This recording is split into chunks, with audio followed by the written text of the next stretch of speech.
In today's video, I'm going to teach you how to turn off direct messages on Whatnot. If you're getting more messages than you'd like, or you just want to simplify your inbox, this quick walkthrough will show you exactly where to find the setting and how to switch it off with confidence.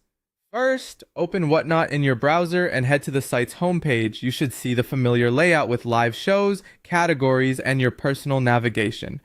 Make sure you're on your own homepage view so the account options are available to you. Next, look for your profile icon. On desktop, this is typically located in the upper right corner. Click it to open your account menu. This menu is where Whatnot keeps all your personal and security options, so it's the right place to manage communication preferences.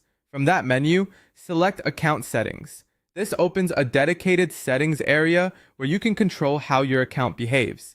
Think of it as your control center for privacy, notifications, and general preferences. Once you're in account settings, focus on the left-hand side panel. This is the navigation sidebar that organizes everything into sections, making it easier to find what you need without clicking around too much. Click on Preferences. Preferences is where Whatnot groups user-level choices that affect your day-to-day experience, including how the platform handles privacy and messaging. Inside Preferences, go to the Privacy section. Privacy is the place to control who can interact with you, what information is visible, and how messages are handled. It's a good idea to get familiar with this area if you value a quieter or more controlled experience. In the Privacy section, look for the Direct Messages option. This is the control that governs whether people can send you DMs on Whatnot. It's usually presented as a toggle or switch, so you can change it quickly.